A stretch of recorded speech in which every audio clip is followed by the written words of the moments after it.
te whakarongo mai koe ki te reo irirangi o Aotearoa. This is Checkpoint on RNZ National. I'm Lisa Owen. Haere aki nei, KiwiRail gets a ministerial serve over disruptions to Wellington commuter services, and he's ordered a 30-day rapid review. So how's that going to help people get home on time?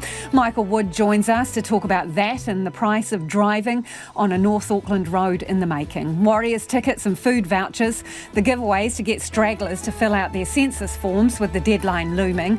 3 times unlucky, a South Auckland high school gets done over by thieves again. And we hear about a Southland plough champ's groundbreaking work. Yep, you heard it here first. You can watch us live on the RNZ website, Facebook and Freeview, Channel 50.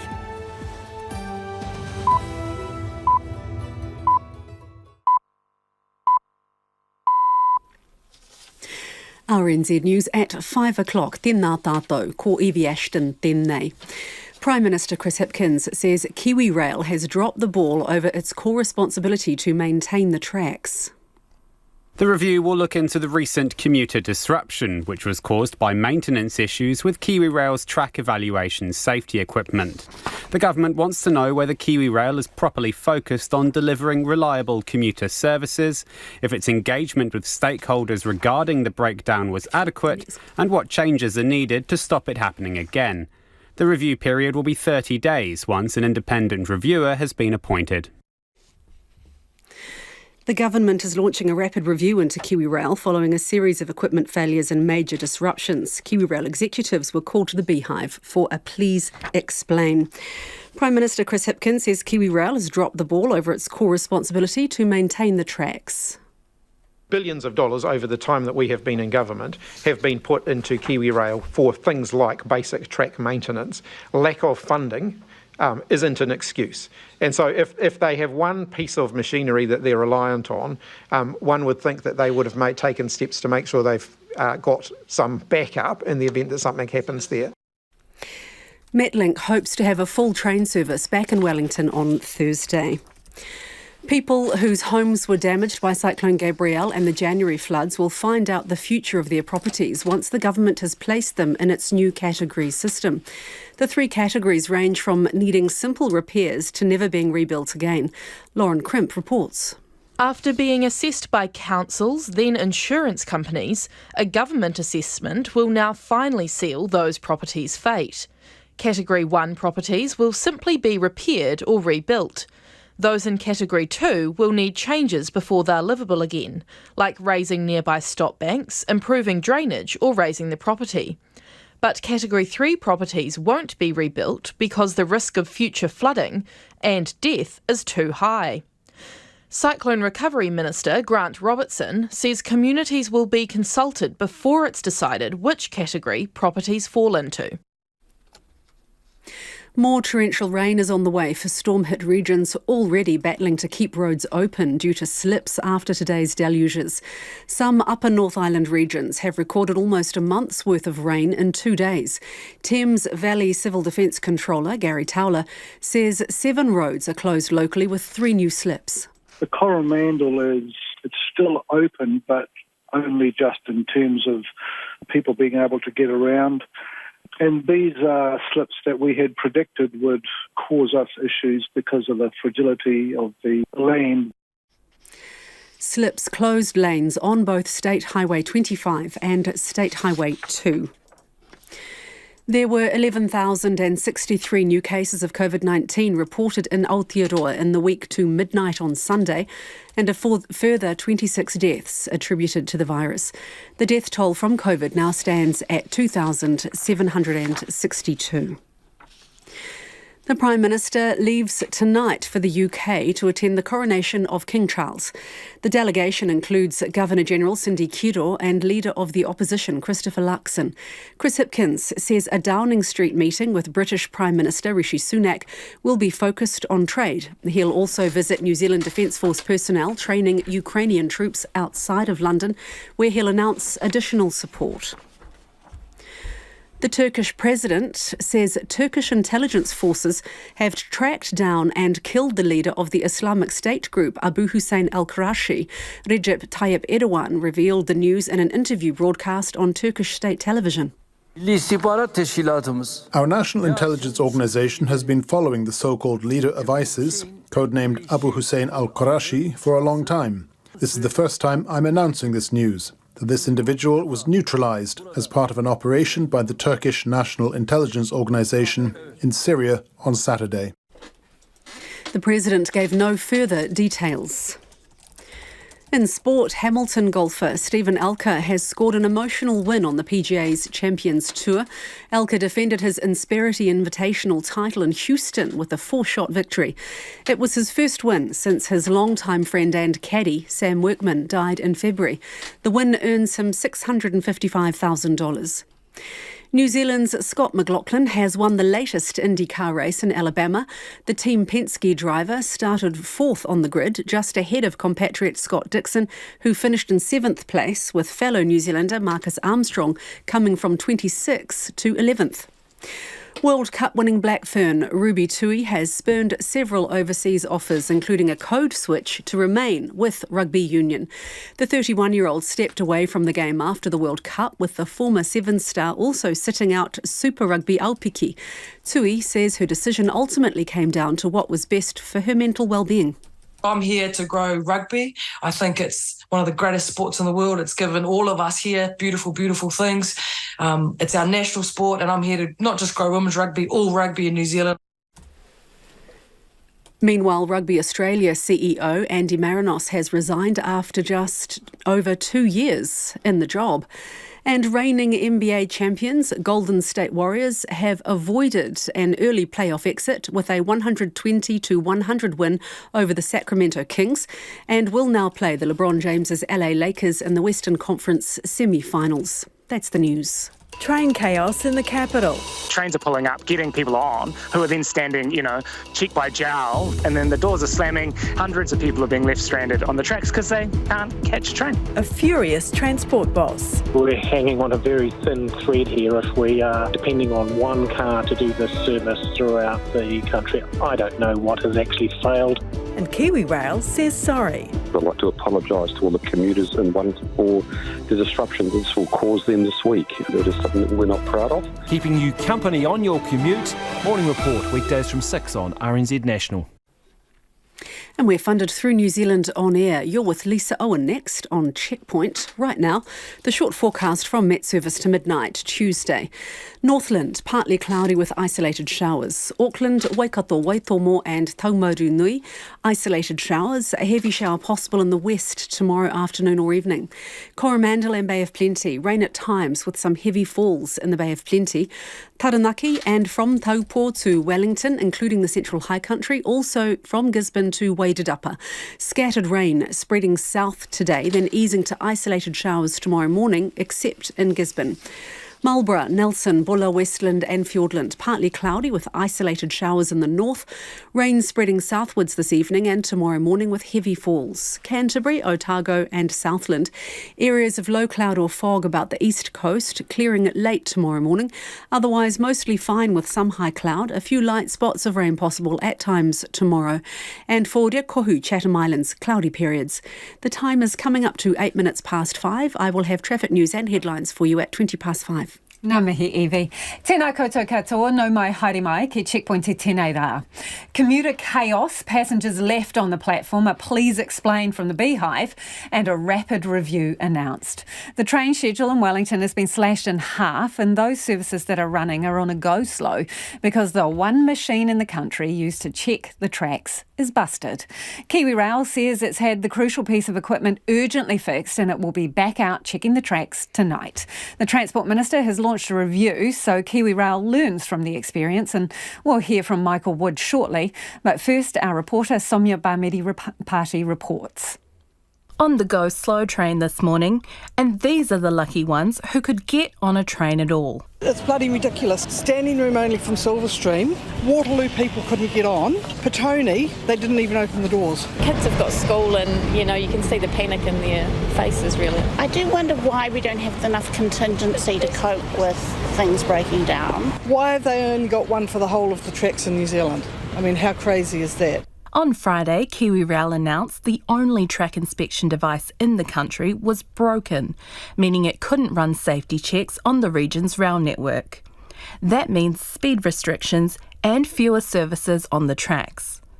People are being told to work from home if they can, but this central Wellington shop owner says that's terrible for her business. We pay a huge rent, we need customers. If there is nobody is around in a city, how are we going to pay a big rent, That's the deal.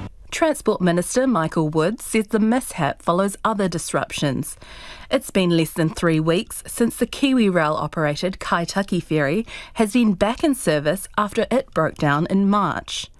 KiwiRail says it's fixed the broken equipment over the weekend, and the machine's now travelled from Auckland to Palmerston North. It'll begin checking tracks along the Kapiti line tonight, and KiwiRail says it should be able to lift the speed restrictions at the end of the week. But Porirua Mayor Anita Baker says she'll believe it when she sees it. She says it's clear Wellington's public transport is not up to scratch, and says problems are likely to persist for a few years yet. It's a bit like the Greater Wellington Regional Council with the buses. We have cancellations every day. So people have got bus cancellations, then they have the rail cancellations. They're standing on a platform and a train goes through, there's no room, there's no information. So it's not satisfactory at all. Meanwhile, the Hutt City Mayor says the blunder has dimmed the government's announcement that it'll be buying 18 new trains for the Lower North Island. Campbell Barry says the disruption is unacceptable and will drive people back into their cars. I think it's unfortunate for KiwiRail that this has overshadowed the good news in the budget for the new trains which will be operating in the region. That's fantastic news, and it really is a bit of an own goal, this type of issue. Campbell Barry says residents want reassurance that rail networks are being managed appropriately and that there's a backup plan when things go wrong. And Somia Bamiripati joins us now from Wellington Station. How's it looking there for the evening commute, Somia? Kia ora, Lisa. Well, it's actually looking a little bit quieter than it normally would. So I myself am a train commuter in Wellington, and at about 5 o'clock this place is normally packed, where if I look behind me today, there are people around but it's sparse. Now that's probably because Metlink has done some comms telling people to work from home if they can, and in the capital most people are aware that there is a big disruption going on with the trains. So I assume a lot of people will be working from home or finding other ways to get into the capital to do what they need to do.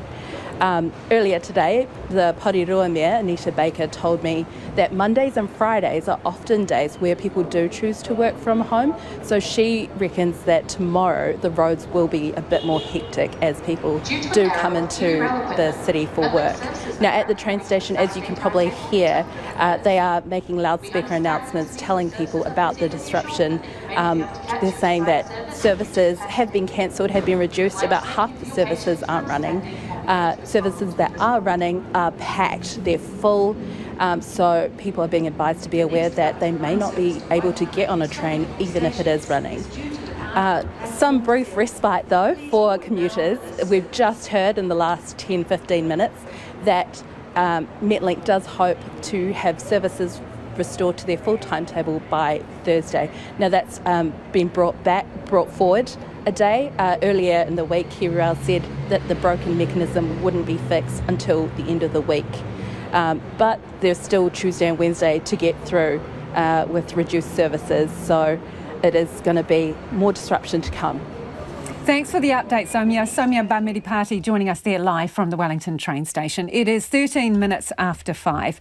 And as you heard, Transport Minister Michael Wood has ordered a 30-day rapid review into the KiwiRail disruptions. KiwiRail have acknowledged that they dropped the ball on this. The issue was with the scheduling and rostering of this track inspection vehicle. It's been operating for 41 years doing this job without any problems, but they got it wrong on this occasion and it's led to this outcome. So that's what needs to be fixed.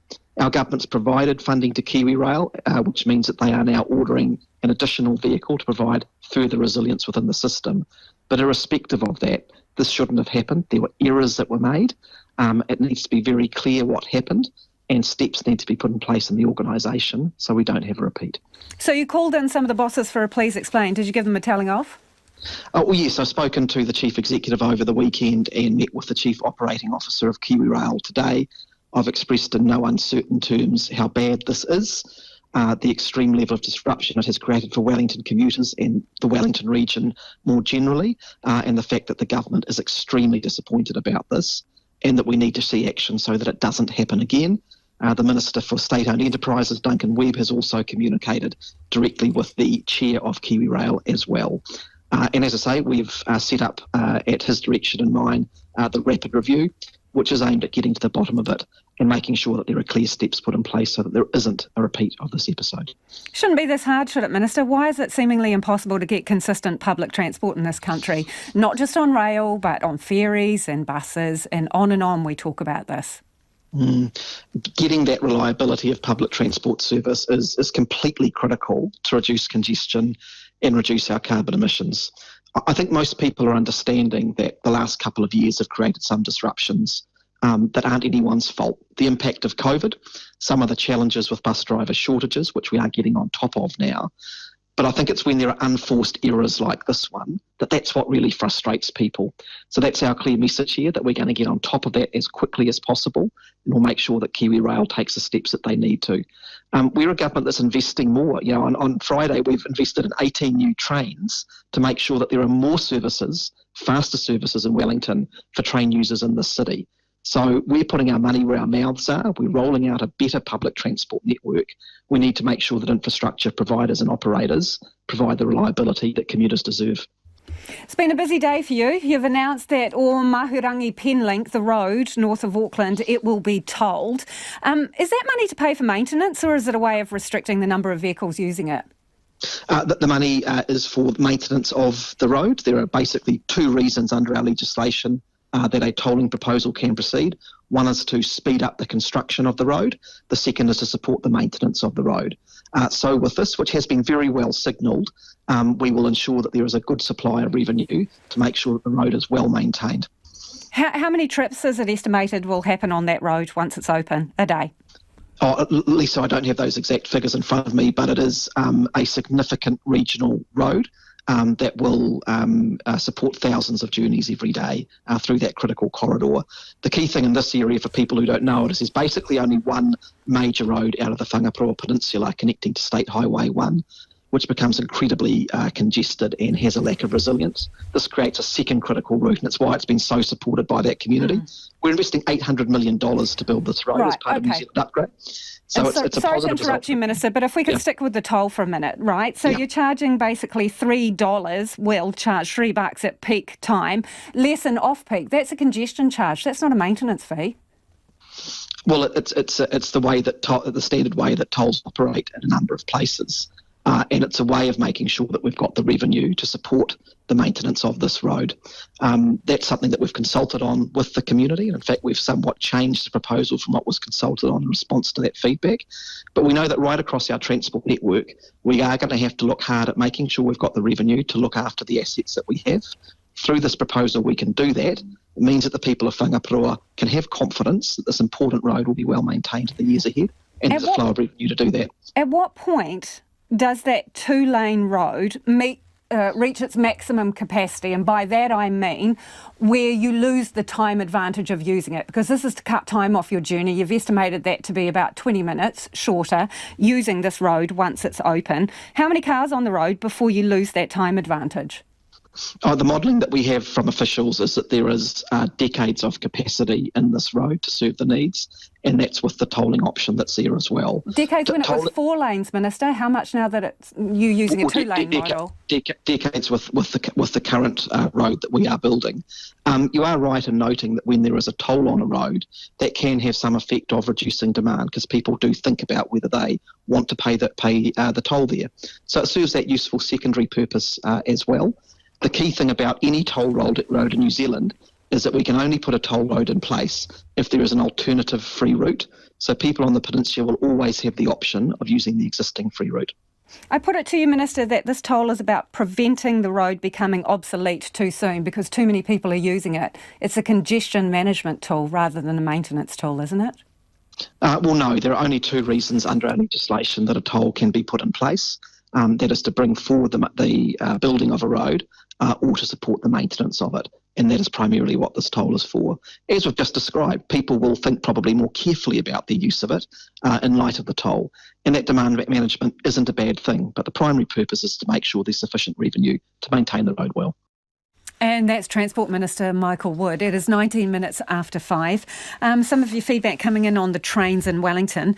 This listener says Metlink has to change the messaging regarding the trains. The city is desolate because WRC have overcooked the message. Metlink has failed to tell commuters that the trains are running a Saturday timetable. Instead, they've put out a message of total chaos, telling people to stay home or use private transport. I arrived in Wellington from Kapiti 5 minutes later than usual. I think WRC and Metlink are playing politics to make themselves out as a victim of KiwiRail rather than communicating the actual situation and timetable information that commuters need. Do keep your feedback coming on that one. 2101 on text. You're with Checkpoint on RNZ National. Homai o whakaro, do send your feedback in on anything you've heard on the programme this evening. Let us know how you're faring with the trains running at half capacity in Wellington. Also interested in your thoughts on the toll announced for the Penlink Road at Whangaparoa when it's complete. 2101 on text. You can tweet us at Checkpoint RNZ. The email address is checkpoint@rnz.co.nz.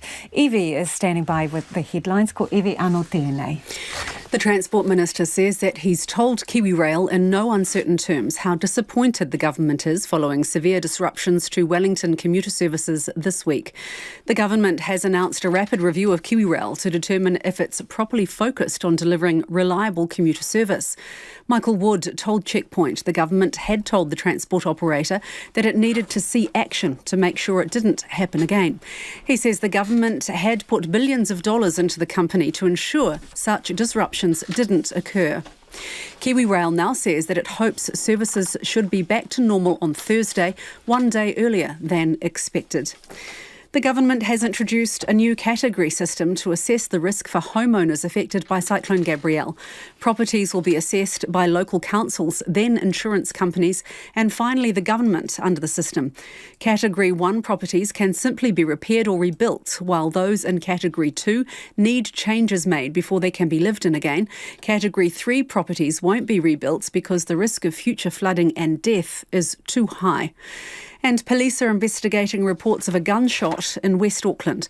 A person reported hearing a gunshot just after 2 o'clock near Fernhaven Place in Massey. Armed police are making inquiries in the area but haven't confirmed whether the report was correct. No injuries have been reported. Those are the headlines. Looking at traffic in Auckland, State Highway 1, the Oniwa Road on-ramp northbound is closed until early tomorrow morning. In Karaka, Auckland, State Highway 15 near Karaka Road has reopened after closing for flooding earlier today, but you're advised to travel slowly and with caution through there. State Highway 2, Karangahake Gorge Road, is closed because of a slip, and due to flooding in the area, extra caution is advised on State Highway 25 between Coromandel and Takomi. Our next news and weather and traffic news, that should say not weather, next traffic news and any news headlines are at 5:40. The news, 5:40. Do tune back in. Kia ora, Evie.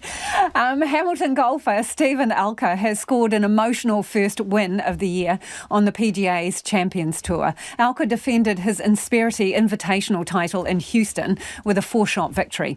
It was his first win since his longtime friend and caddy Sam Workman died in February.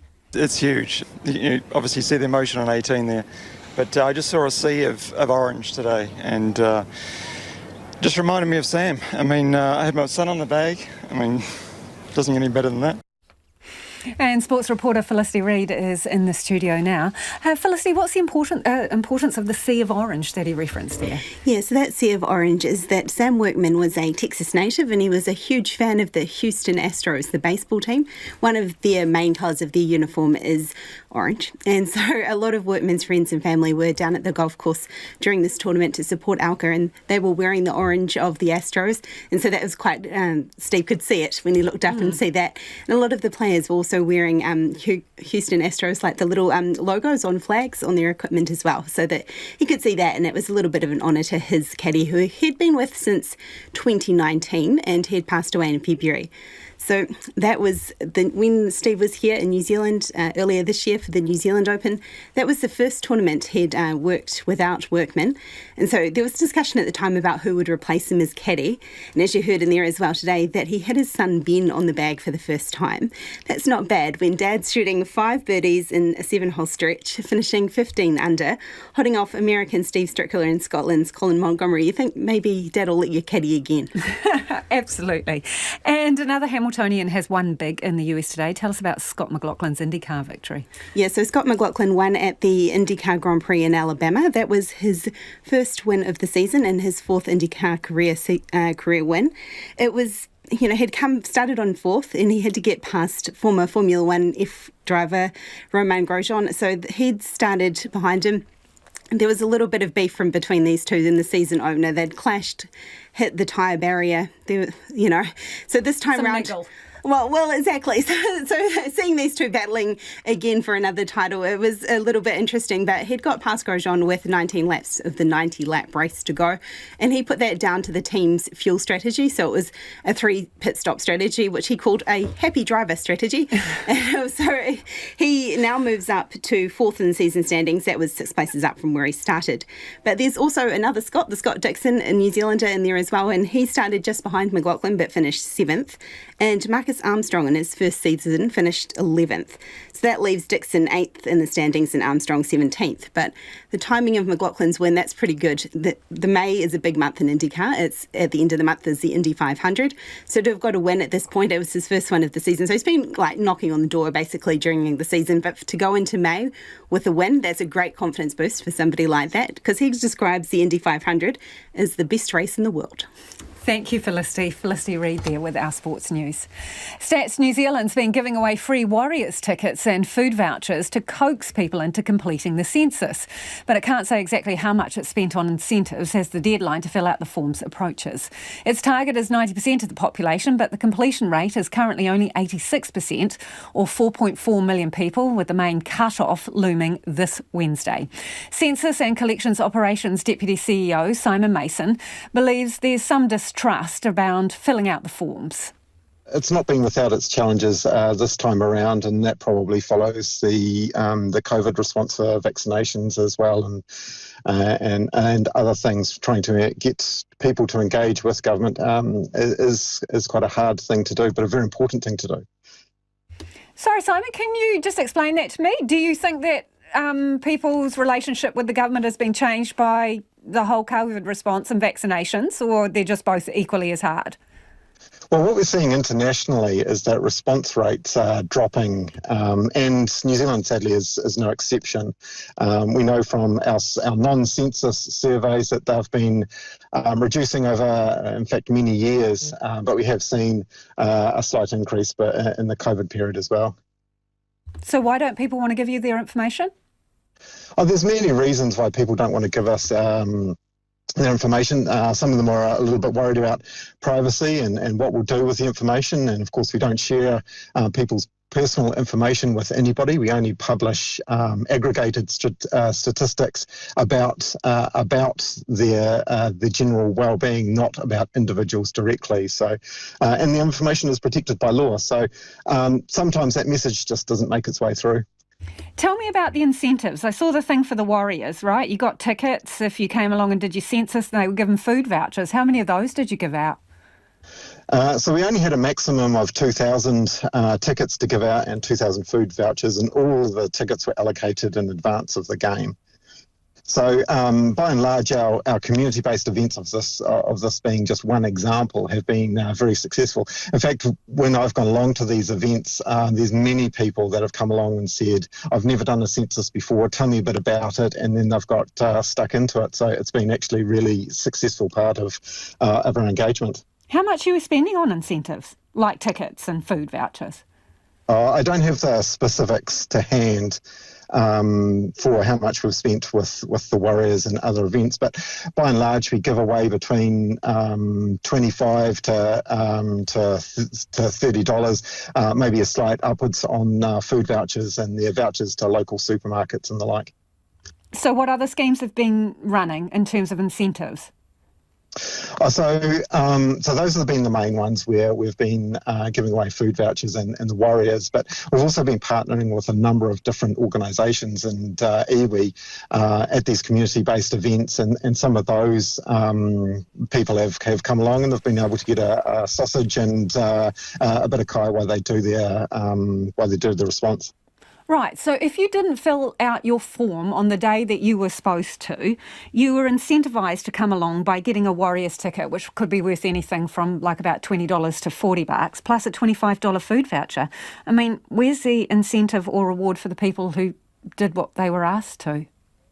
I suppose the main point of these is that we are going to places where people are, and I don't certainly want to be in a position where people come back and say, "Well, you never came to where I was." I don't look at social media. I don't listen to the news, and there are people out there that don't do either of those things. And homeless people are just one example of that, but there are others that just don't engage with media via or other social channels. So going to where the people are is very important to Census. At the end of the day, Census is about people.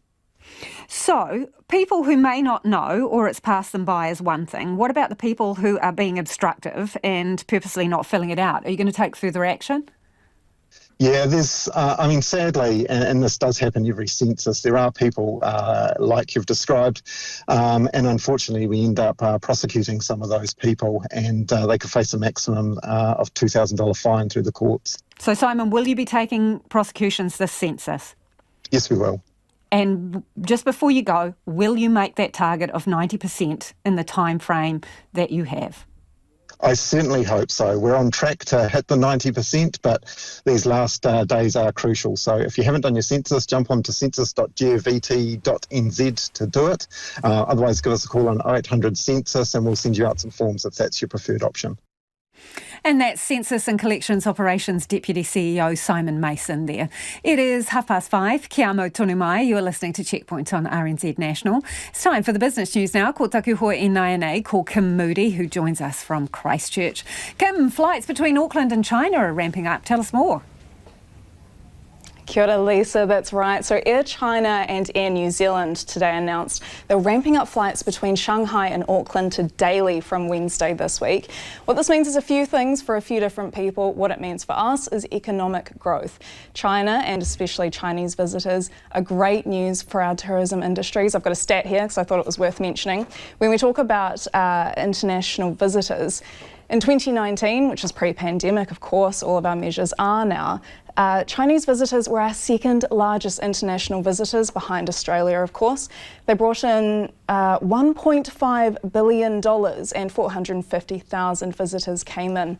So that means a lot of money going into hotels, our cafes, lots of hospitality venues, a lot of people benefiting from that. There's a lot of pent-up demand from China. They've been locked down for quite a long time now, longer than us even.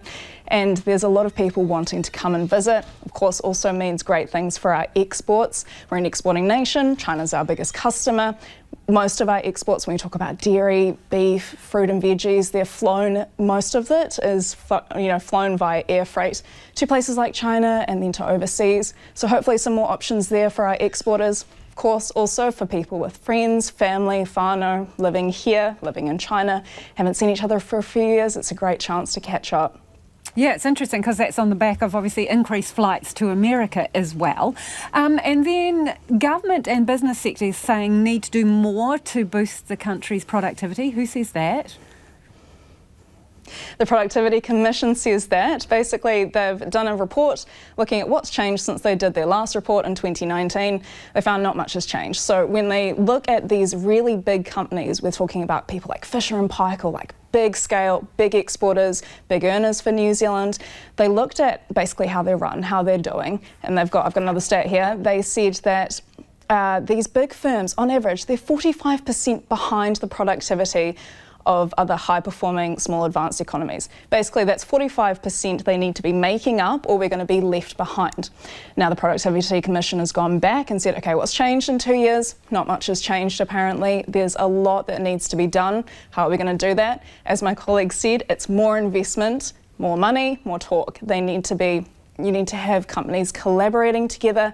Government needs to be working with business, supporting all of these big organisations to actually really ramp up our productivity. Otherwise, we are going to be left behind, unfortunately, and that's going to be seen compared with us in the OECD countries in the years to come. And Kim, news of the markets, please. Yes, so the New Zealand market, it did drift a bit. Most of the major markets, they moved up. We trimmed our losses a bit in the end. We ended down 17 points to 12,003. Our dollar is sitting quite flat against the US. It's trading at 61.8 US cents, 93.1 Australian, and for the pence, 49.2. Thank you, Kim. Ka kite. Kim Moody there with Business, joining us live from Christchurch. Papakura High School has released CCTV footage after 3 brazen break-ins at the school in a month. The thieves, wearing masks and hoods, took off with Chromebooks and iPads, kicking in doors and throwing food around during the raid. Principal of Papakura High School, Simon Craigs, joins me now. Kia ora, Simon. This is a bit miserable, isn't it? Kia ora, Lisa. Yeah, we're pretty disappointed, it's fair to say. So tell us a bit more about what's gone, what damage has been done. So we've had 3 separate break-ins on separate nights. The first one was just at the back end of Easter, and we had about 22 Chromebooks and iPads taken in that burglary. In the more recent ones, it's been more, that was both last Thursday and Friday nights. Our hospitality department was broken into and everything sort of turned over and food thrown everywhere and absolute mess made. And then on Friday, our admin block was broken into, doors kicked into offices, drawers pulled out, laptop and cell phone stolen. But generally, the damage was the worst part of it over the last couple of days. When they came back again, had you replaced some of the stuff that was stolen, and did it get pinched again? No, we haven't replaced any of the stuff yet. It takes time to go through the insurance process, so we're not at that stage yet. And they have broken into different areas of the school each time. Is there anything to suggest in terms of the pattern and what's happened, that these may be students, either former or current? I'd be speculating if I said that it was, but possibly with the last one where they have sort of targeted deputy principals' offices and there was stuff left behind that could easily have been stolen, might suggest that there is some association or history with the school, but I wouldn't like to speculate whether it's current students or not. So, footage of these thieves has been released and photos of them still. So what's your message to the community? Message to the community is, if you have any information, and there will be people out there who know these people, I would really encourage them to contact the police on 105 or to get in touch with the school, and we can point them in the right direction. I'm sure nobody in the community wants people targeting schools, taking stuff that really is intended for students and their learning. And when they do target the school, it means that precious resources are taken away from helping the students. Yes, tell us about that, Simon, having these Chromebooks taken and your kids and staff. I mean, imagine your staff are on edge and the children there. What direct impact has this had?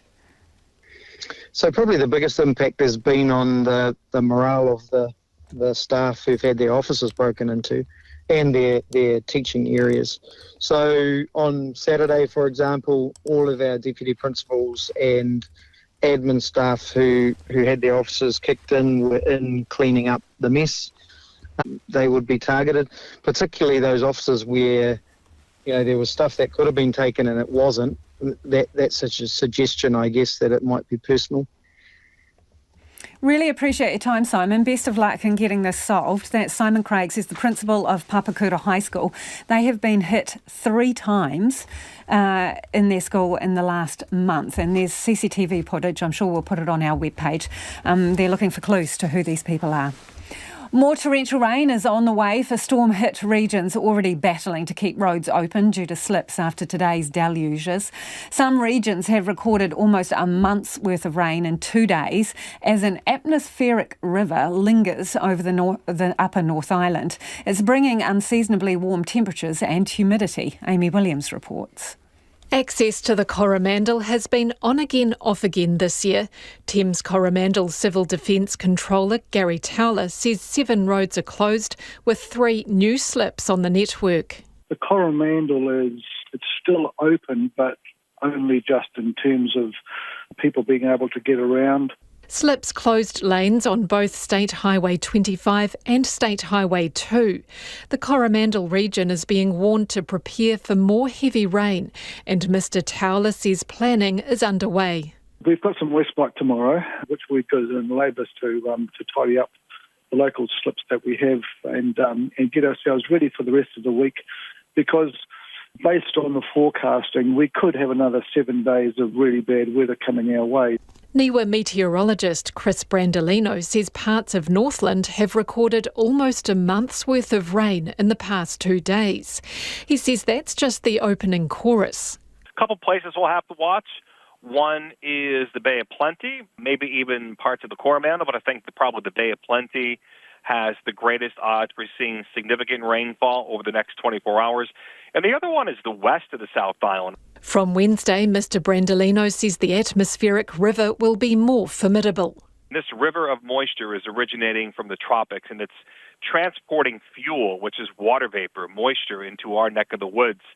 And when that happens, that elevates or increases the odds for heavy rainfall. And that's what we're going to see Wednesday, Thursday, and Friday. But exactly where the heavy rain will fall is still to be confirmed. In Northland, hundreds of households had power restored by midday after spending the night in the dark. Fire and Emergency had no major weather-related call-outs. Auckland Emergency Management Duty Controller Andrew Clark says they're keeping an eye on existing slips in the region's coastal communities. It's a watching brief on areas that are already have experienced slips. Any further rainfall coupled with wind potentially could destabilise them. So certainly those are areas of high interest, and we just hope that the weather isn't too intense and doesn't saturate those areas more and create more problems. He says it's too early to tell how severe the weather will be. Gary Towler says Coromandel residents are resilient and have heeded the weather warnings, but preparing for another 700 millimetres to metre of rain over the next 7 days is taking its toll. I think they're over it. I think they've been over it since probably the 10th of January. Look, they're a resilient bunch. I mean, people live on the Coromandel. They know these things happen. It's just that this year in particular, we've had far more, it's been far worse than normal. And as for the weather lingo, Chris Brandolino says an atmospheric river is different to a weather bomb. I think it's probably misused. It is a technical term, believe it or not, as kind of informal as it sounds. Basically, that simply describes how quickly a low is deepening or strengthening. He says forecasters will be watching how the atmospheric river tracks to deliver weather warnings to regions in its path. Amy Williams reporting there. It is 18 minutes away from 6 and you're with Checkpoint on RNZ National. Do keep your feedback coming. Homai o whakaaro, a number of you getting in touch about the Wellington trains, 2101 on text. You can tweet us at Checkpoint RNZ or send us an email. The address is checkpoint@rnz.co.nz. Headlines now, Anea Iwi Mina Pitpita Kōrero. Kia ora, Lisa. The Transport Minister says the government is expecting a better return on its investment from public transport operators. The government announced a review into KiwiRail this afternoon following severe disruption to Wellington Commuter services. Michael Wood told Checkpoint that the government had been investing in new trains to provide faster services, and he understood people's frustration at the disruptions. He says that reliability of public transport will be crucial for reducing carbon emissions. And Mr Wood told the programme that a new toll on the new Mahurangi Penlink road from the Whangaparaoa Peninsula would be charged to cover maintenance. He denies that charging more at peak times was a congestion fee, but a way of ensuring the revenue would be able to cover the maintenance costs. A leading industry organisation for early childhood centres says they need better funding before pay and conditions can be standardised across the sector. Te Rito Maioha Early Childhood New Zealand says it welcomes the Educational Institute's application today for a fair pay agreement covering more than 30,000 early learning teachers. It says an agreement would ensure there is an equitable minimal standard across all employers. And authorities are warning motorists about driving in the upper part of the North Island this evening with heavy rain and fog affecting visibility, while there was also significant surface flooding on some roads. A number of roads in the Coromandel are also closed due to slips. And further in that traffic news, in Auckland, State Highway 1, the Oniwa Road on-ramp northbound is closed until early tomorrow morning. State Highway 2, Karangahake Gorge Road is closed because of a slip. In the Waikato, south of Te Poi, there are reports of a crash and a rolled vehicle on State Highway 28 there, blocking the road. And texters sure are letting us know that road traffic in Wellington is a lot heavier with the train disruptions. So unfortunately, potentially longer waits for your commute home in the capital. Our next news and weather is at 6. Thank you, Evie. A fourth man charged with sexual violation connected to Christchurch bar Mamahooch is standing trial.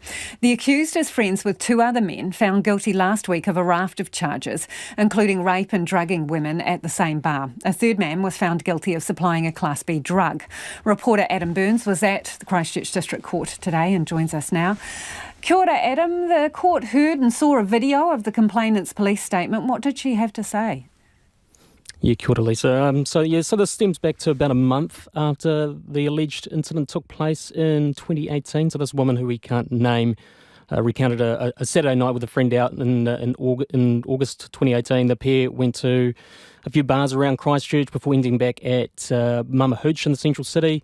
But as the night progresses, more drinks are had. The late night turns into the early hours. The woman spoke about feeling strange. Her friend went home. It's around this period where things get, as she describes, as blank. Except for kind of certain key snippets of the night, including her leaving the bar with a man she didn't know, getting into a black car, and eventually finding herself lying on his couch, half naked, and being violated essentially. And then she recalls waking up the next morning feeling sedated and disorientated in the bed of the man, where another unknown man enters the room, hops into bed, and also proceeds to have his way, attempts to have his way around with her. She told the court, she left feeling embarrassed. She reflected on the feeling of being out of control, feeling strange at certain points of the night. And it's at these points of the conversation in the police interview where she becomes visibly upset. So, yeah, it was pretty harrowing, actually. And Adam, the court also heard from another witness? Yeah, that's right. So the friend who went out with the woman that night and picked her up the next day, she spoke of the events leading up to what happened. She spoke of feeling tipsy but not terribly drunk. She was, had some semblance of what was going on throughout the night. Her evidence didn't take as long, but she said how she witnessed bruises on her friend's arms and legs a few days after the alleged incident. She also told how her friend was feeling really down on herself the next day as she tried to kind of piece together the events of what the court heard was a horrific end to the night. And how long is this trial expected to run, and who else may be giving evidence? Yeah, so it's a very brief trial. It's expected to wrap up tomorrow. So we've heard from 3 witnesses today, including the friend who picked her up the next day. We also heard from the police officer investigating the case. The court heard some pretty, graphic text exchanges between the defendant and his associates, which I will not get into. But in terms of who we're going to see tomorrow, we're going to have evidence from a friend who was out that night, a friend of the woman, and also a specialist around what substances were found in the defendant's possession. Lisa, this obviously follows on from the judge alone trial, where 3 other men faced dozens of charges, including rape and drink spiking at a Christchurch bar. The fourth man who took the stand today requested he have his case tried separately, but those 3 who faced trial last week, 2 were convicted and will be sentenced in July, and the third man who was charged was acquitted ultimately. Thank you for that, Adam. That's Adam Burns, who was in court today in Christchurch. It is 12 minutes away from 6. Kia amo tonu mai. Do stay with us. You're listening to Checkpoint on RNZ National. Nurses in England have started a 28-hour strike, the largest industrial action so far. The government's latest pay offer was rejected, with union leaders saying more needs to be brought to the table at the next meeting. Patients are being warned of major backlogs to health services. The BBC's Hugh Pym has this report. There are no pickets outside hospitals this evening, but inside managers are concerned about what tonight and tomorrow will bring. One leading trust, Newcastle Hospitals, has warned of a major impact on services, with the strike affecting the widest range of care so far in this dispute. The trust tweeted that people should not attend A&E unless it was a life-threatening emergency, and warned that anyone coming in with a minor illness would have a significant wait. The Royal College of Nursing has agreed that staff will go into intensive care units and for the most serious A&E cases, though fewer than on a normal day. How are you? In a webinar this evening, the General Secretary had a message for members.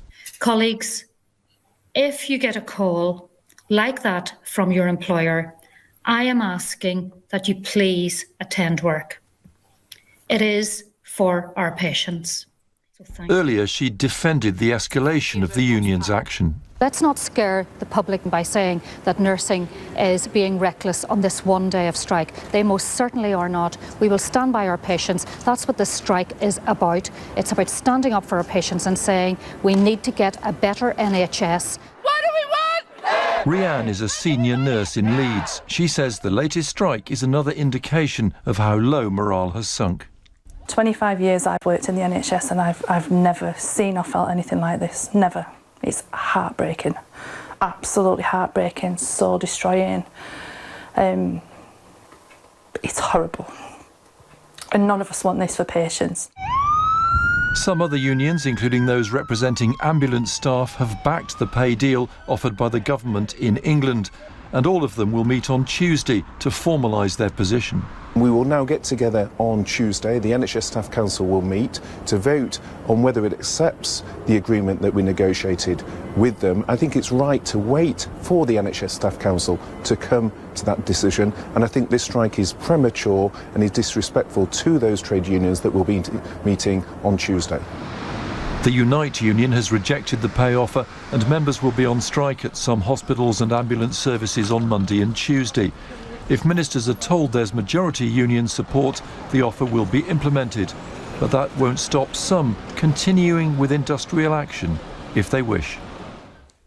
And back home now, Southland farmers had to dig deep and exceptionally straight to win a ploughing contest that will see him represent New Zealand at the World Champs in Estonia next year. Riversdale crop farmer Mark Dillon won the conventional section of the national champs, ploughing 2 different plots while racing the clock. Now there's the pressing question of how he gets his tricked-out tractor and rig halfway around the world for the big leagues. But first, Mark explains what makes a champion ploughman. Straight as, attention to detail, perfection in ploughing, I suppose. And tell me a little bit about achieving that, because I imagine if I got out there and had a crack, I'd be like a drunken spider. So what is the key to doing a good job? I suppose I've been doing this for a fair while. I started ploughing when I was 12, just on the farm, and then sort of moved through and grew into the silver plough class, which I've been in that for a long time. And it's just, I suppose, years of perfecting it and learning, trying to learn as much as you can, and I suppose adapting to different soil types and the conditions on the day. What's your instrument of choice, your tractor and your other add-ons? Yeah, so we've run a heap of Messies at Messy Ferguson tractors at home, so I've got a wee 362, which I like using. It's a nice wee low 4-drive tractor, and my KiwiRail plough, which I've had since, so I think about 96 I first got it, and then we've just been modifying it to suit as I can afford to, and as I see fit to change it to fit suit my needs. Tell me about that. Are there any rules? Is it like having a car? Are you allowed to lower it and add bits on? What's the deal? Yeah, pretty much you can pimp it right out and do whatever you like to it. There's There's very little things that we're limited on. It's only extensions to the back of the moldboards, their tail pieces, they've got a limit. But apart from that, we're limited to the amount of wheels we can have and coulters. But apart from that, you can do whatever you like to them. So, Mark, is yours pretty pimped out, your plough? Pretty much, yeah, it is. Yep, there's quite a few add-ons and lots of different hydraulic levers and stuff that adjust different stuff that make life easier. But a bit of bling on there, you could say. And are you particular about that? Would you be as good as if you weren't using your own plough, your own rig? Yeah, definitely. Like, when we went to France a few years ago, we borrowed a tractor and plough, and it was a bit disappointing. We're finished up in the competition, but yeah, we've just been talking about at the moment how we're going to get our gear to Estonia. So you're taking it, Mark? You take your plough with you to Estonia? Yeah, take my tractor and plough to Estonia, unless we can find one similar over there. But one of the other ploughing, one of the other guys that ploughs from New Zealand, he borrowed a tractor a couple of years ago and he was quite disappointed. It wasn't the same as what he's used to. So having your own kit is a big part of it. So you take the little Massey that could with you? Yep, she'll come to Estonia. She'll get travelled around the world as well. Flippin' heck, Mark, this is a bit of an undertaking, isn't it? Oh, it will be. Yeah, just I'm hoping with the price of shipping coming back, the costs have come back a bit too, so it's not going to burn a hole right at the bottom of my pocket. Yeah. Do you get sponsorship or how does it work? Yeah, we're starting to work on that. Some of our local suppliers, we're going to have conversations, so we've just been promoting our sponsors and getting it out in the front of them so we can go and see them and see what we can extract out of them. How stiff's the competition and how much of a big deal is it going to the champs overseas, world champs? Stiff competition. She's another big step up from the New Zealand level. The competition here is good, but it's just like anything you go to the world, it's a big step. So you've got to be right on your A game. Plus. And who do you reckon, which country provides the toughest competition? Well, the Irish guys are good ploughmen and the Scottish as well. But there's also been the Americans have won in the recent years. There's a lot of, in the European countries, there's a lot of those guys who do a lot of ploughing. They get a lot of sponsorship as well. So your day job involves this, right? And then do you practice? Is it like training for a marathon or a race? Are you out there kind of, ploughing rows, practicing? Yeah, I should do more practice. It's just managed finding time to fit it in. This year I didn't get a lot. I was helping my son getting him prepared for the event, so it sort of got me back into ploughing mode. And then we have 2 days practice prior to the event, so got myself back in the zone, I suppose. And we went along to the competition on the day, and lucky enough to draw a really good plot on the stubble, and then the one on the grassland was a bit tougher going, but we just worked a bit harder and we ended up to get there. A good plot on the stubble. Can you translate that for me, please? Just a really nice, level, consistent plot that didn't have too many undulations and didn't have too many hollows in it, and the soil type was sort of consistent from one end to the other, because if you get a dry bit compared to a wetter bit of the paddock, then the plough pulls and sucks, which makes it ploughs wider or ploughs narrower, so then you've got to drive to compensate that to keep your ploughing exactly straight. And the stubble is what? The leftover bits? Leftover from, that's had grain or cereal harvested off it. Right, so it's like shaving, stubble. Yes, stubble. So you've got different lengths of straw to deal with and stuff. And you could see, and that's about, you've got to bury any trash you've got left on top. You need to bury that underneath. That's part of getting your points for weed control. Is there a panel of judges, and do they give you a score, or how does that work? Yeah, so generally there's 3 panels of judges with three people in each panel, and they go around and judge it from different ends and walk across the ploughing, and she's thoroughly checked over. Okay, I want to go back to where we started.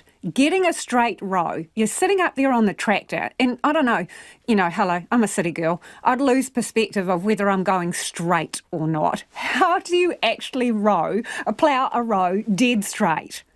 So when we initially start off, we've got siding poles. So we put our siding poles in, get them lined up, bang on, and then we drive down there, and bit of luck that the plough actually follows how straight you're driving for the tractor. So that's the first thing. If you have a good, nice straight opening, that does help for the rest of the day. But if you don't, then you just got to try and drive it out and make it. But also, as I said before, like the plough doesn't always track straight, so you've just got to manipulate how you drive to make the plough run straight. I bet you're good at reversing a boat as well and a trailer, are you? Yeah, I do a wee bit of backing. I bet you do. Driving bits and pieces of gear on the farm and trucks and trailers. So have you written yourself a training program? Not yet. I'm just in the process of rounding out some more staff so I can have a bit more time ploughing. And that is Mark Dillon, champion plougher. Good plot on the stubble. Evie? Yeah, much like depilation for those who wax at home. Yeah, I mean, I learned a whole lot from that interview. He was fantastic. Let's get to some of your feedback now on trains, Wellington commuters. This listener says, dismiss the whole management and board of KiwiRail and fine them $2 million a day. But guess who ends up paying for that one? And Dazza has got in touch to say, try getting a train any Saturday or Sunday the last 5 years in Wellington. It's a bloody joke, says Dazza. Buses replace trains, then buses don't turn up or are full. The Upper Hutt line is a complete joke.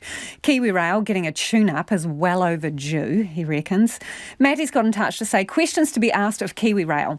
Do you have a risk management plan and a risk management manager? What does the plan say about the particular piece of equipment that has failed? Is there a contingency for this equipment failing? If not, why not? Well, I think today demonstrates there's not a contingency, is there? And this one too, the traffic is so much worse with the train situation. Yep, people been texting in to Evie.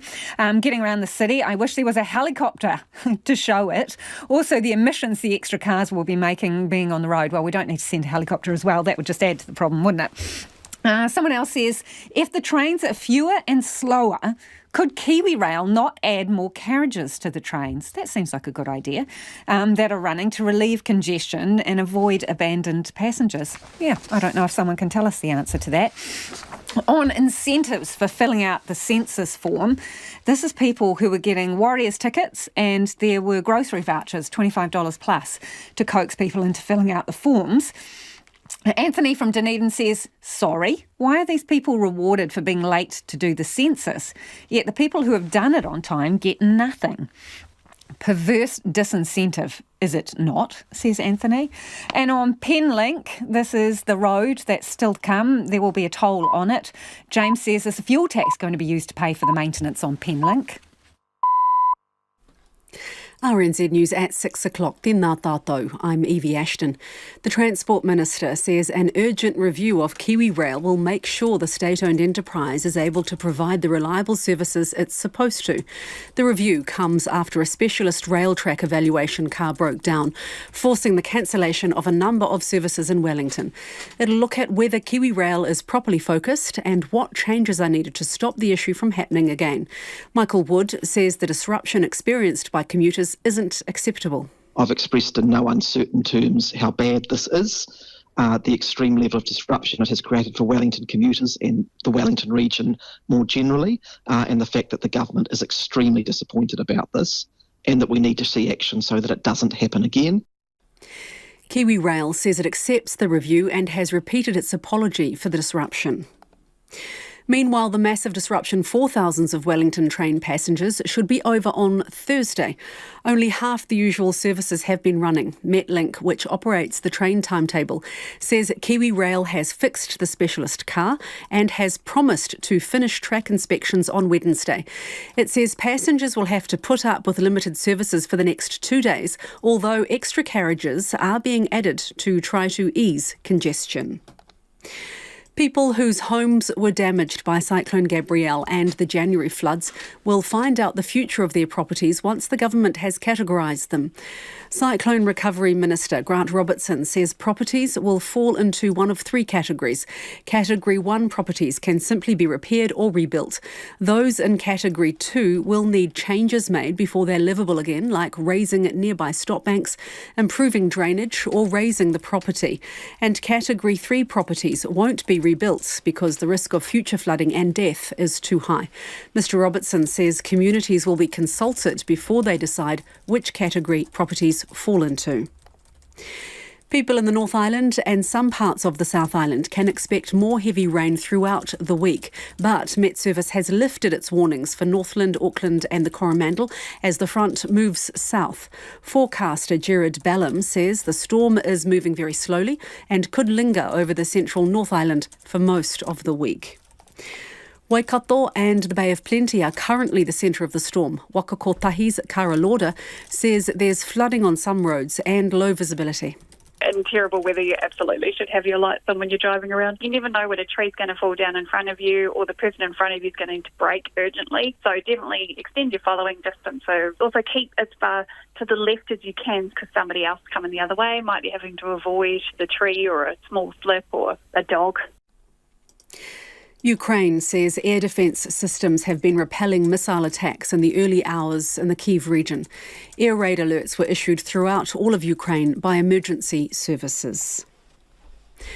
A Wellington councillor is reassuring the public that fixing streetlights around the city is the council's top priority.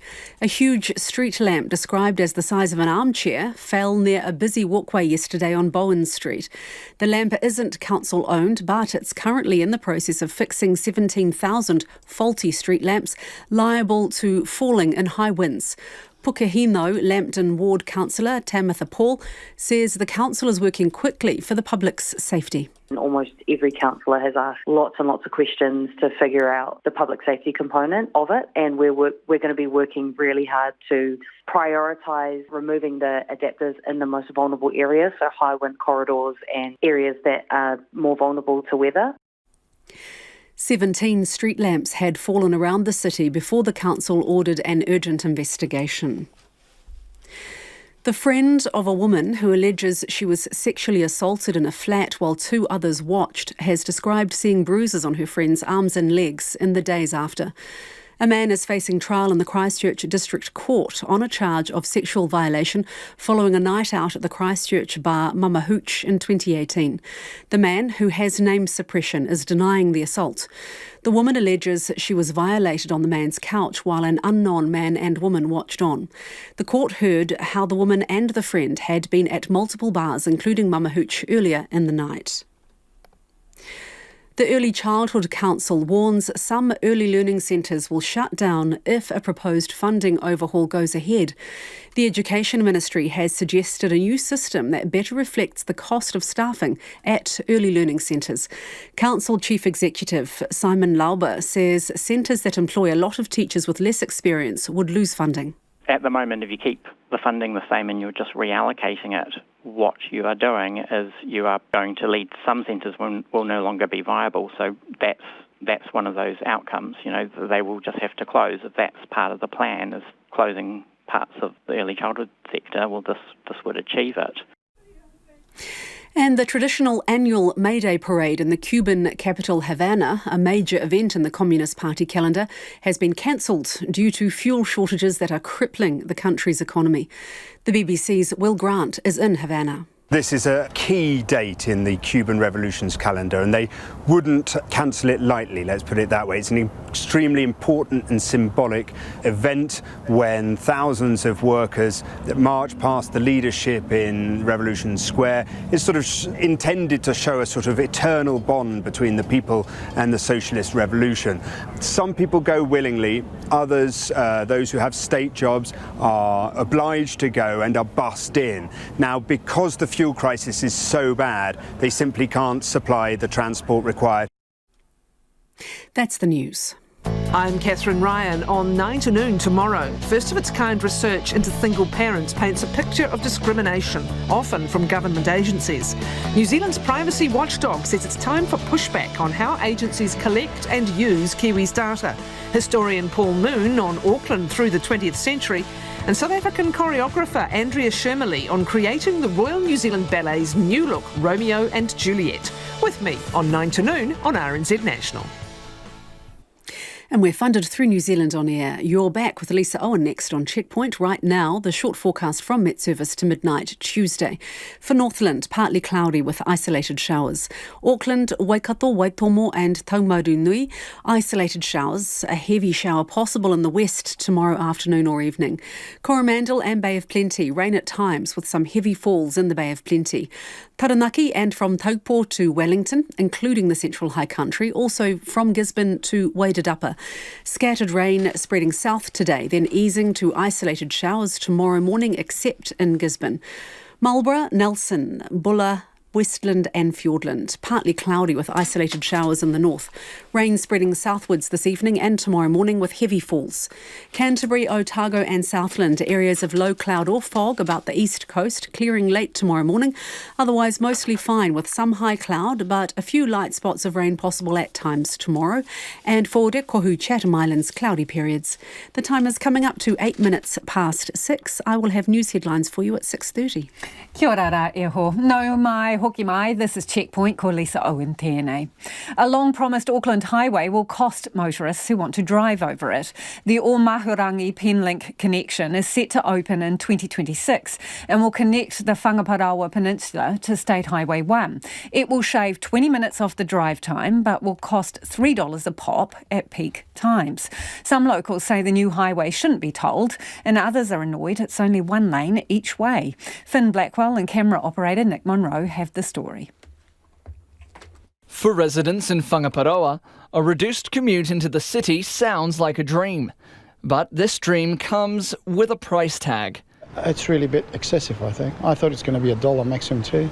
With those petrol prices, if you work in the city like my wife does, $6 each way to use the Penlink, plus on the top of the petrol, no way, how's that? Local resident Sion Stavrovski reacting to the news the new connection will be slapped with a $3 toll during peak hours and $2 off-peak. Heavy vehicles will also have to pay twice that much. The government is spending $830 million on the highway, which will cost $3 million a year to maintain. Sion says they should make the bridge 2 lanes each way rather than just one. Why don't you build it up now properly, do it properly 2 lanes each way, and maybe fix it for the next 20, 30 years, and not finding after 5 years that, oh, maybe we should have built up another extra lane each way. And other locals had mixed views. I think we pay for enough stuff, don't we? Be good if it was free. I just think it's an interruption to everyone. If you're going to build expensive projects like that, we need to pay. Yeah, I'd definitely give it a go. It's all going to benefit us, so I better say yes, I'd use it. Albany Ward Councillor and Chair of Auckland Council's Transport Committee, John Watson, says more considerations need to go into charging for the road. By the time it comes online, there might well be some, proposal up for congestion charging. So that would, in my view, then you'd be getting double whammy. So in that case, you'd be getting, motorists getting charged at 2 points. He says government needs to be wary of not putting off motorists using the roads. They've got a very delicate balance to strike between discouraging people from actually using it because it costs them $30 a week if they commute 5 times, during the week. That's always an option, that people can just use the free route. Construction for the transport corridor is well underway. The question for locals now is, will they pay to use it? It's chaos at the main port of Sudan's coast. Civilians are fleeing the country as the violent power struggle for leadership continues. Airstrikes have bombarded the capital, Khartoum, despite a ceasefire that's supposed to allow civilians to escape. The BBC's Andrew Harding reports from the coast. We're crossing the Red Sea, heading towards the coast of Sudan. A nighttime rescue mission organised by Saudi Arabia's Navy. It's not quite Dunkirk, but many warships and ferries are now involved in this giant evacuation. Tight security as the lights of Port Sudan gleam on the horizon. We head to shore on a smaller tugboat, to the edge of a country consumed by conflict. We are just coming in now to Port Sudan. It's a huge place and a big city. It is the focal point now of the evacuation effort for the whole country. We're told the area around it has been secured for now. On Sudanese soil, and long after midnight, a small crowd has been selected from the thousands still waiting here. Nepalese, Bangladeshis, Pakistanis. How are you feeling tonight? A bit relieved, finally on the way home. Yeah. It's been a long journey? Yeah, from Khartoum, and then I was staying here, so yeah, it's been a long way from home. A lot of people still waiting, yeah? Yes. Most of these men have lived in Sudan for years. For Muhammad Ali, a university engineer, this was home. My everything is here, my home, my car, my children, they born here, they studied here. So you've had to leave it all behind? Yes. I have a lot of memories with Sudan. I work here 13 years. You look exhausted. Really? Well, this is why thousands of foreigners and Sudanese have been heading here to Port Sudan for this moment when they leave Sudanese soil to head onto boats and ships, this flotilla of vessels to take them across the Red Sea to safety. It's a moment of relief for these people, but also for the Sudanese, a very bittersweet moment because many wonder if they will ever come back. A tugboat ride out of Port Sudan. Mohammed soon chokes up. Others seem lost in their thoughts. Out to sea, the waves are much bigger now, which means one last nerve-wracking ordeal. Clambering onto a Saudi Arabian warship, one by one. On their way out of Khartoum almost a week ago now, Mohammed and his colleagues were robbed at knife point, losing the few possessions they tried to salvage from the conflict. I have mobile, some money, and my laptop was with me. So you're here just with your clothes? Yes, just the clothes. Now, within moments of finding safety, they're all fast asleep. As Australia plans for nuclear-powered submarines, an ABC investigation has found the Navy is struggling to keep its existing subs ready for action. The fleet is so old, only one's considered battle-ready. The ABC's Angus Grigg has this report. At Stirling Naval Base, it's departure day. A Collins-class submarine is going through its final checks before leaving the base south of Perth and heading deep into the Indian Ocean. Touch on the wharf, touch on the casing. The Navy tells us these submarines, which entered service more than 20 years ago, remain a lethal capability. Vice Admiral Mark Hammond is Chief of the Navy. The Collins-class submarine capability is still one of, if not the most capable conventional submarines in service in any Navy. Capable they might be, but the Navy is struggling to keep these submarines in the water. Using official data, news reports and satellite images, Four Corners has pieced together an operating history over the last 10 years. It shows the Navy had just 2 operational submarines from its fleet of 6 in September 2021. That followed major floods and fires on HMAS Sheehan and HMAS Waller. At this particular point in time, we're not at full capacity, but the forecast based upon the submarine briefs that I received earlier this week is that over the next 12 months that will normalise. There will be peaks and troughs as we are coming out of this. The same data shows at the start of this year, the Navy had just 1 battle-ready submarine.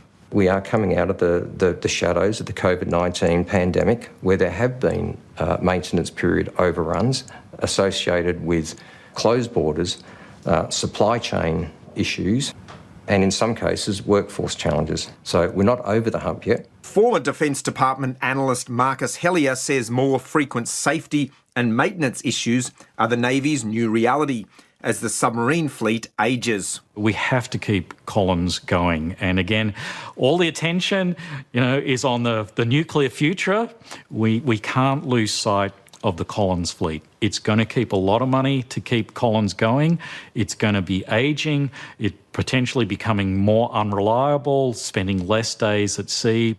With the first of the Navy's nuclear submarines not due until the early 2030s, Australia will be reliant on the Collins for its frontline defence for at least the next decade.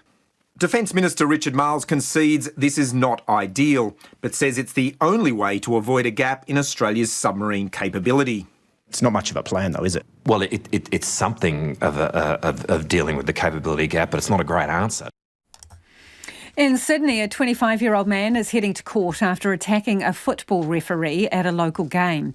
The 45-year-old ref had 3 teeth knocked out and his jaw broken in 3 places when he was attacked by a spectator. The New South Wales Sports Minister has condemned the disgusting attack. Meanwhile, calls are growing for better protection for referees. The ABC's Oliver Gordon reports. A mobile phone captured the shockingly violent incident.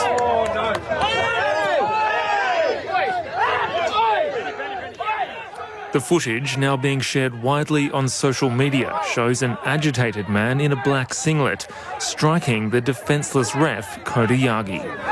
Graphic vision shows blood rushing down Mr Yagi's face as onlookers at the Sydney pitch try to calm the alleged attacker. Mr Yagi is now in hospital, where he's spoken with Nine's Today programme. I've got a broken jaw in the 3 places and missing teeth and God knows what else. It hurts me more because he's from my community, he's from my religion, and he's Lebanese as me. A 25-year-old man has been charged over the alleged assault and will face court today. For Mr Yagi's wife, the news is still sinking in. I'm shocked, to be honest. I never thought something so vicious can happen, on such an innocent thing. You go to play soccer, ref a game, connect with the youth, do your job, and then come back home, and then I get a phone call in the middle of the night that my husband's been brutally bashed. Leaders in the footballing community have been quick to condemn the action. Former Socceroo Craig Foster. There should be a level of outrage at what we've seen here that's been documented. We're all, of course, thinking about Coda this morning, who apparently has broken his jaw in 3 places and is having reconstructive surgery this morning. So everyone in football should just reflect on that this morning and be calling on the authorities. I'm not talking just about criminal authorities here, but actually within the sport, to be doing more to protect everyone's supporters, players, but particularly referees, for whom it is a tough gig in many areas of the country. It's not the only violent soccer incident in recent times. Late last year, more than 100 Melbourne Victory supporters stormed the pitch during the Melbourne A-League derby, unleashing flares and injuring Melbourne City goalkeeper Tom Glover. This latest attack marred what should have been a weekend to celebrate soccer in Australia. And now the celebrations can really begin. Sydney FC won the A-League Women's Grand Final. And it's just over 2 months until the Women's World Cup kicks off. Broadcaster Lucy Zalic says the game of soccer itself should not be blamed. This is not a football problem, this is a violence problem, right? So just because it has been enacted in a football field and that has occurred, and the attack, we have to say also, was disgusting, deplorable, shameful, despicable, all those awful words that you can think of, you can apply here, right? So this man needs to, this isn't so much a football problem versus a problem for the authorities. Let's find this man, let's put him behind bars, and let's be done with it and move on. Let's not start to now try to overshadow such beautiful moments in football, like the one that Sydney FC achieved over Western United in what was a spectacular grand final, and the upcoming Women's World Cup, which we as a nation are so proud of and so excited for. It does not need to be linked to women's football. It does not need to be linked to the game of football overall. And I think that's the real message that needs to be made abundantly clear to everybody. It's 6:20 and you're with Checkpoint on RNZ National. Russia claims it's captured more territory in Bakhmut in eastern Ukraine. The city's been shattered by months of heavy fighting, but Kyiv says it still has a vital supply line into the area to help embattled troops. Deutsche Welle's Miles Tweedy has more. Ukrainian soldiers doing maintenance on their tank on the outskirts of Bakhmut. The city is often referred to as the meat grinder on account of the heavy losses both sides have suffered there. Ukraine's troops say that bit by bit they're being squeezed out. As far as I can see, there's almost nothing left in Bakhmut that is controlled by us. Moscow's defense ministry now says it's come a little closer to its goal of taking all of the city. In the direction of Donetsk, assault teams continued to displace the enemy in the western part of Bakhmut and captured 4 quarters. Russia's military, along with the Wagner mercenary group, have been trying to capture the city for months. But despite Russia's claimed advance, Kyiv appears to still have a foothold and, most critically, a supply line into the city. And right now, both sides are running low on supplies of ammunition. Now the Russians are shooting less. They're much more restrained compared to when we got here. Back then, they were shooting all night, but now they only shoot in response to our artillery. The head of the Wagner group, Yevgeny Prigozhin, has threatened to pull his troops out of Bakhmut. He blames a lack of ammunition. But the credibility of such statements is difficult to verify. Meanwhile, Kyiv has taken delivery of a host of new Western weaponry and is getting set to launch its coming counter-offensive. Speaking to a newly formed battle squad, President Volodymyr Zelensky said Ukrainian blood spilled in Bakhmut would not be in vain. The main battles are coming soon. We must free our land and our people from Russian slavery. We must restore our full state border, both on land and at sea. It's unclear when the counter-offensive will start, but Kyiv hopes the new Western firepower will make all the difference. The Pope has concluded his 3-day visit to Hungary with a speech encouraging people to get off social media and get to know their neighbours. He's also called on Hungarians to be kinder to migrants in a country where that's often not the case. The BBC's Nick Thorpe covered the visit.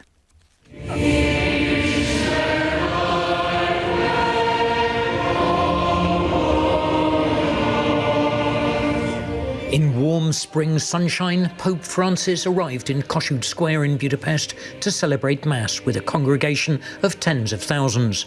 This was the climax of his 3-day visit and his main opportunity to speak to the Hungarian public. In his sermon, he urged his listeners to open their doors to those who are foreign or unlike us, towards migrants and the poor.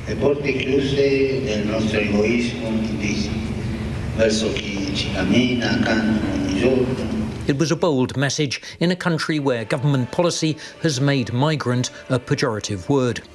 But the Pope was also careful throughout his trip to praise the history and culture and the pro-family policies of his hosts.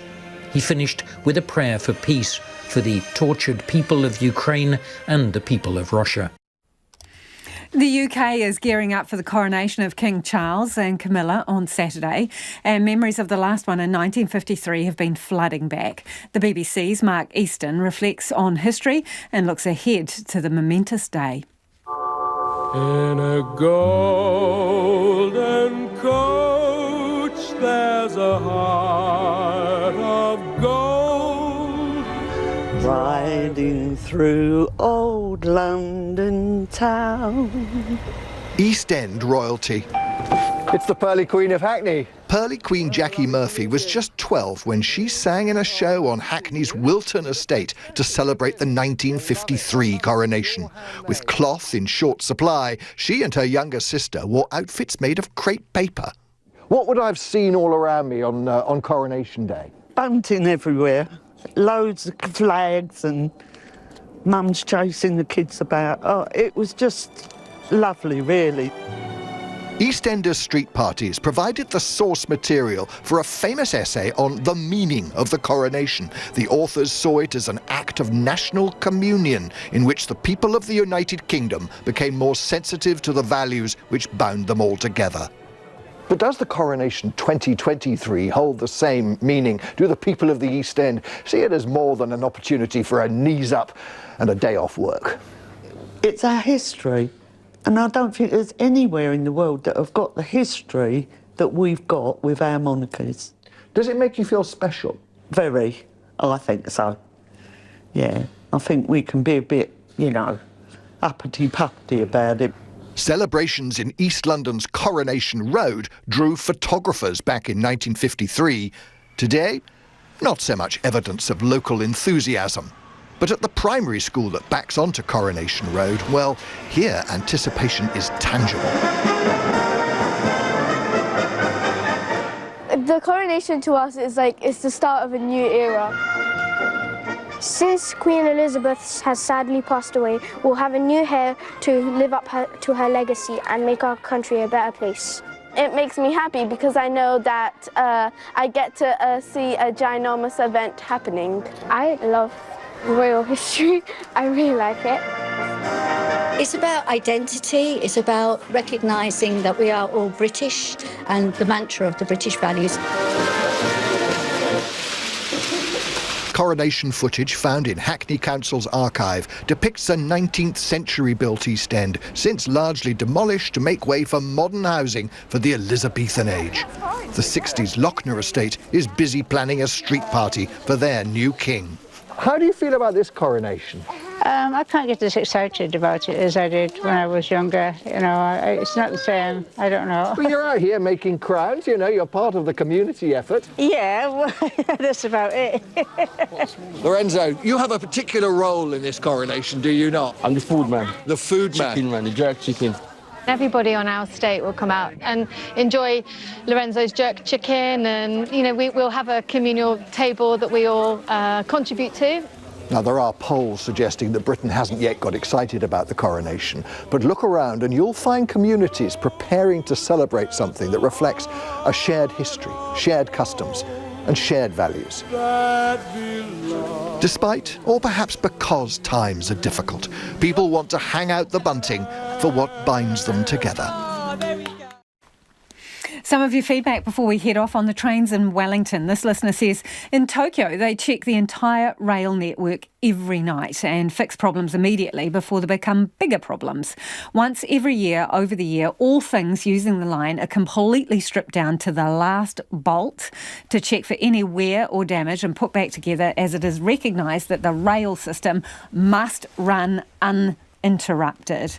On the census, this person says, think long-term please. We need a high percentage of people to complete the census so New Zealand can do a huge range of accurate planning for the future. Knowing most of us have done our part is reward enough, for goodness sake. That's on the subject of them giving out Warriors tickets and food vouchers to people to encourage them to fill out their forms, those who haven't already. John's got in touch to say the problem with the census is that it's household, not people census. If you're not part of a household with a physical address, you're buggered, says John. I, like many thousands of others, live on a boat with a PO box address, not to mention RV inhabitants who have no way of participating. I went online and tried to do it without a physical address, but it just got too stupid, says John. Now, tomorrow, Ko Te Kaupapa Tuatahi Pōpō on First Up from 5 a.m. They look at the government's plan for managed retreat 3 months on from the Auckland floods. Which houses can be rebuilt and where? Worth tuning in for that one. I'm at 5 a.m. Have a wonderful evening and we'll catch you a little later in the day. RNZ News headlines at 6:30. Good evening, I'm Evie Ashton. The Transport Minister has told Checkpoint he recognises the disruption caused to wider Wellington by cancelled KiwiRail services is extreme and mustn't happen again. Transport operator Metlink says it hopes to resume normal services on Thursday if KiwiRail has finished track safety inspections by Wednesday, as now promised. Stats NZ has warned people who refuse to fill out their census form by Wednesday could be fined up to $2,000. And a person has died after a crash in the Hillcrest Shopping Centre car park in Hamilton this afternoon. Those are the headlines. Our next news and weather is at 7. Pacific Waves. Bringing Kiribati back into the forum. Diving into the big stories of the region. They are an instrument of the Constitution of Fiji. And shining a light on issues affecting Pacific peoples in Aotearoa and around the world. Being able to go out into different places and areas that share special connections with our community was really special. We tala noa to Pacific leaders, newsmakers, experts and commentators, and bring you up-to-date coverage from our dedicated RNZ Pacific team and talented correspondents on the ground in the region. Pacific Waves at 8:15 weeknights on RNZ National. Tēnā koutou anō, I'm Evie Ashton. It is 29 minutes to 7 and that means it's time for Trending Now. On the detail tonight, heavy is the crown that fits the King's head and the weight of centuries of tradition will also cloak Charles III on the day of his coronation.